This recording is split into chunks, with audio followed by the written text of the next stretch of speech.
Саламатсыңарбы, сүйүктүү окуучулар? Кутмандуу күнүңөр менен. Балдар, ар бир күндүн өзүнүн бир өзгөчөлүгү бар.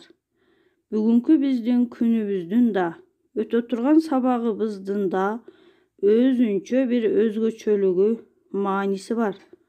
Андыктан кулак төшөп, көңүл буруп, сабагыбызды баштайлы. Сабактын темасы: ээ менен баяндоочунун ортосуна сызыкчанын коюлушу. Бүгүнкү сабакта баш мүчөлөрдүн ортосуна сызыкчанын коюлушу тууралуу түшүнүк алабыз. Алган билимдерибизди, көнүгүүлөрдү иштөө менен машыгабыз. Кыргыз орфографиясынын жазуу эрежелеринин негизинде сабаттуу жазууну тереңдетебиз. Балдар, биз баш мүчөлөр тууралуу маалымат алганбыз. Эми келгиле, экранды карагылачы. Экранда эмне жазылып турат? Эмнени баамдадыңар? Мен силерге окуп берейин. Бактардын кайсынысы өтө туруктуу абалда турат? Карагайбы же кызыл карагайбы? Карагай нымдуу жерде өсөт. Анын тамыры жер бетинен нымды жеткиликтүү табат. Ал терең кирбестен сөңгөктүн айланасына тарайт. Ал эми кургак жерлерде өскөн кызыл карагай сууну өтө тереңдиктен издөөгө аргасыз болот. Алардын тамыры жерге терең кетет. Ошондуктан алар өтө туруктуу карагай тоонун көркү. Биз бул тексттен эч жерге тыным жасабастан окуп, эч кандай тыныш белгилерди коюлбаган сүйлөмдөрдү окудук. Эми балдар, биз эмне үчүн бул мисалды келтирдик? Демек, биздин бүгүнкү өтө турган темабыз мына ушул орчундуу маселени камтыйт. Экранды карагыла, балдар. Мына, биз кеп кылган текстте мына ушул карагай, кызыл карагай жөнүндө маалымат алдык. Бирок, балдар, мен окуган тексттен эмнени байкадыңар? Мен окуган текстте эч кандай тыныш белгилери коюлбаганын байкадыңарбы? Демек, бүгүнкү сабагыбыз тыныш белгилери тууралуу маалымат алаарыбызга багыт берип турат. Мына балдар, эми биз тыныш белгилери коюлган текстти окуп чыгабыз. Бактардын кайсынысы өтө туруктуу абалда турат? Карагайбы же кызыл карагайбы? Карагай нымдуу жерде өсөт. Анын тамырлары жердин беттеринен нымдарды жеткиликтүү табышат. Алар терең кирбестен сөңгөктүн айланасына кеңири тарашат. Ал эми кургак жерлерде өскөн кызыл карагай сууну өтө тереңдиктен издөөгө аргасыз болот. Алардын тамыры жерге терең кетет. Ошондуктан алар өтө туруктуу карагайлар тоонун көркү. Мына балдар, бул туура текст.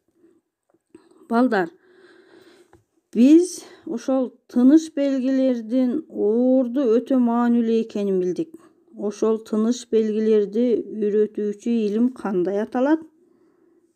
Мына ошол тыныш белгилерди үйрөтүүчү илим пунктуация. Пунктуация кандай илим? Пунктуация тыныш белгилерди туура кое билүүнү үйрөтүүчү илим.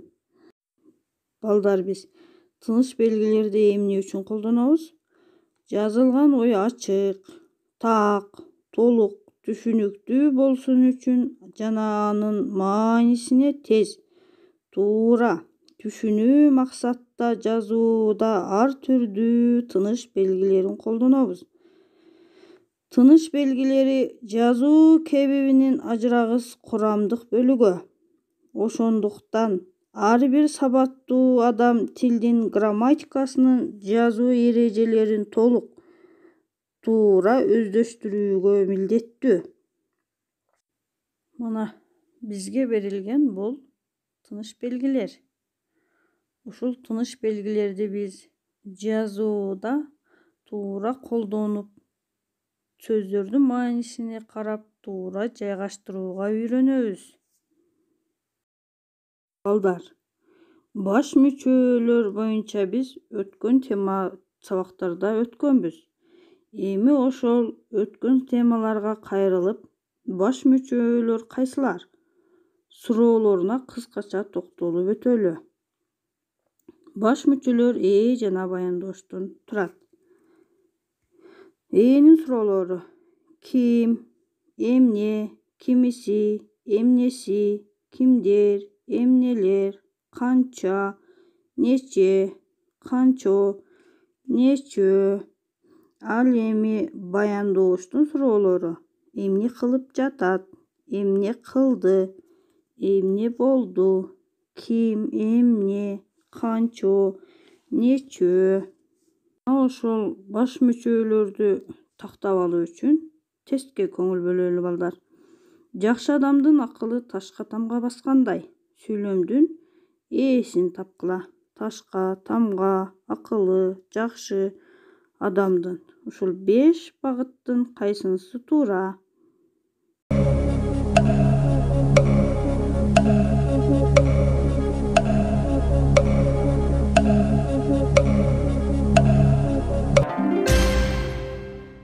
Балдар, сүйлөмдүн ээси акылы. Анын жашы 30-дарда. Сүйлөмдөгү баяндооштун милдетин кайсы сөз түркүмү аткарды? Зататоч, санаточ, этич, ататоч, такточ.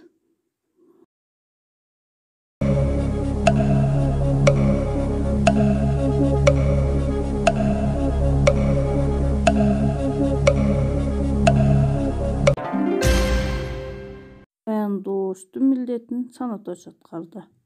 Анан бугу эне уул бала менен кыз балага силердин энеңермин деп айтты. Төмөнкү сүйлөмдөн эни тапкыла. Уул бала, бугу эне, энеңермин, силердин, кыз балага.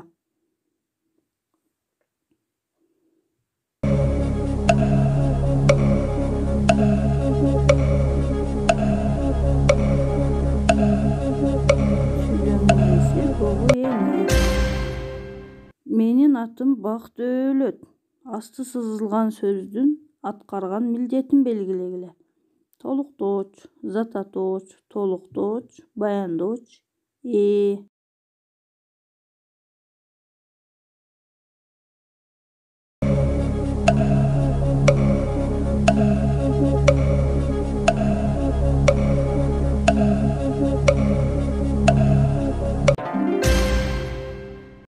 мында баяндооочтун милдетин аткарды. Бүгүнкү темага көңүл бөлөйлүк балдар. Менен баяндооштун ортосуна төмөнкү учурларда сызыкча коюлат. Менен баяндооштун милдетин атооч жөндөмөдөгү зат атооштор аткарса, ден кийин сызыкча коюлат. Мисалы, сөз атасы кулак, суу атасы булак.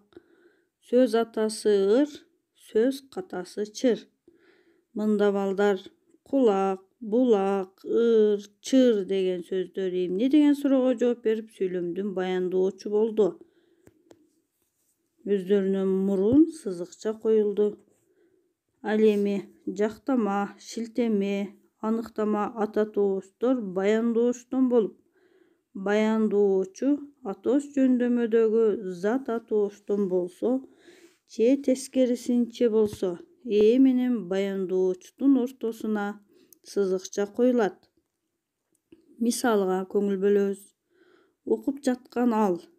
Үйдүн ээси ошол. Ырдап олтурган өзү. Мына бул жерде ал, ошол, өзү деген ататооч сөздөр. Булар баяндооч болду. Ошондуктан өздөрүнөн мурда сызыкча белгиси коюлду балдар. Баяндооштун милдетин иреттик санатоочтор аткарса, ден кийин сызыкча коюлат. Ал биринчи, көрүнгөн төртүнчү. Мында биринчи, төртүнчү деген иреттик санатоочтор. Ал көрүнгөн деген бул сүйлөмдүн ээси.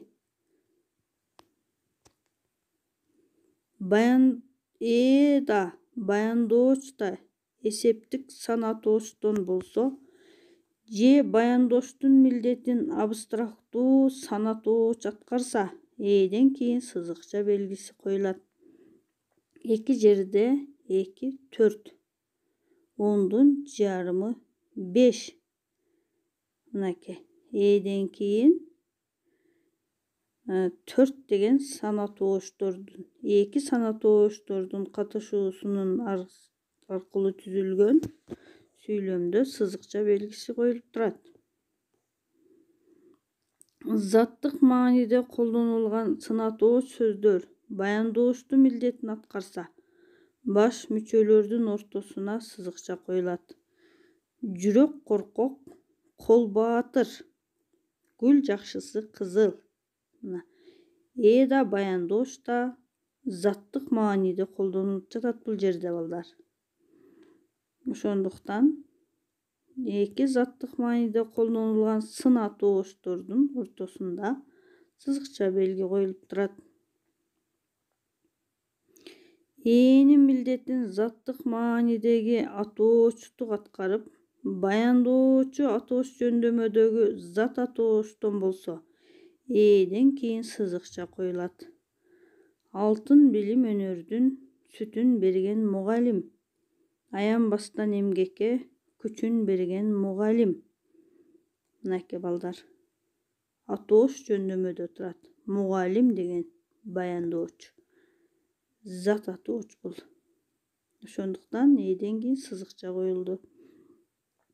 Менен баяндооштун бирөөсүнүн милдетин атооч жөндөмөдөгү зат атооч, экинчисин кыймыл атооч болсо, баш мүчөлөрдүн ортосуна сызыкча коюлат. Тарбия берүү улуу иш. Ата мекенди коргоо ыйык милдет. Ар адамдын милдети тарбиялуу болуу. Мында баяндооштор кыймыл атооштон болуп атат. Улуу иш, ыйык милдет, тарбиялуу болуу. Атооч жөндөмөдөгү зат атооштон же кыймыл атоочтон болгон баяндооштун алдына бул, ал, ошол деген сөздөр кошулуп айтылса, сызыкча бул сөздөрдүн алды жагына коюлат. Мисалы, адептүүлүктүн башаты бул тил. Бир ал адамдын көркү. Жашоо бул күрөш. Мына балдар. Бул ал деген сөздөрдүн кошулуп айтылуусу менен түзүлгөн сүйлөм. Сызыкча кайсы учурда коюлбайт? Зат атооштон турган баяндоочко кызматчы сөздөр айкалышып айтылса, же аларга жак суроо уланды мүчөлөрү уланып келсе, баш мүчөлөрдүн арасына сызыкча коюлбайт. Мисалы, сен жакшы кызсың. Ким? Сен. Сен кимсиң? Кызсың. Мында экинчи жактын сын мүчөсү уланып жатат балдар. Ошондуктан сызыкча коюлган жок. Студентпи? Суроо болуп жатат. Зат атооштон болуп, зат санатооштон турган баяндооч анын конкреттүү санын көрсөтсө, баш мүчөлөрдүн ортосуна сызыкча коюлбайт. Мисалы, бизде айылга бара тургандар 15. Айылга бара тургандар канча? 15. Сүйлөмдүн баяндоочу. Кимдер айылга бара тургандар? Мында балдар тутумдаш Келгиле балдар. Кусейин Карасаев деген инсанга бир нече сүйлөмдөр түзөйлүк. Ошол сүйлөмдөрдөн Кусейин Карасаев дегенден кийинки турган сызыкча туура коюлдубу? Же коюлбады? Ошол жөнүндө талкуулайлы балдар. Ошол түзүлгөн сүйлөмдөргө сүрөттүн астындагы белгилерди коебуз. Кайсы сүйлөмдө туура болсо, туура белгини, туура эмес болсо, X белгини коебуз. Кусейин Карасаев педагог, котормочу, публицист. Кусейин Карасаев тилчи, лексикограф. Кусейин Карасаев Кыргызстанда сөздүк түзүүчүлөрдүн бири. Хусейин Карасаев алгачкы агартуучулардан эле. Мына балдар, тал ушундай багытта коюп чыктыңарбы белгилерди? Мына ушул коюлган белгилер силер койгон белгилер менен дал келдиби балдар? Азаматсыңар. Эми балдар, мына ушул берилген тыныш белгилерди түзүлгөн сүйлөмдөргө коюп чыгасыңар. Жакшылап ойлонуп, туура аткарууга аракет кылгыла. Мына балдар, дал ушундай кылып тыныш белгилерди жайгаштырдыңарбы? Эгерде жайгаштырган болсоңор, экранга карап, аткарган тапшырмаңарды тууралап алгыла. Азаматсыңар. Келгиле балдар, ушул эни тууралуу дагы сүйлөм түзүп, андагы тыныш белги туура коюлгандыгын аныктайлык. Бул сүрөттө берилген эне дүйнөнүн жарыгы, эне соолубаган булакко, эне мээрими күчтүү асыл жан, эне тарбиялоочу болот. Эне дегенден кийинки сызыкча туура коюлдубу? Эки туура, эки ката жооп бар. Мына ушу белгилерди коюп чыккыла балдар. Эми балдар, аткарган тапшырманы мына ушул туура жооп менен салыштырып тактап алгыла, тууралagыла. Бүгүнкү сызыкчанын коюлушу жөнүндө маалымат алдык балдар. Эми силер тилегиң ак болсо, жолуң да ак болот дегендей, ар дайым ушул жааган ак кардай таптаза болгула, саламатта калгыла.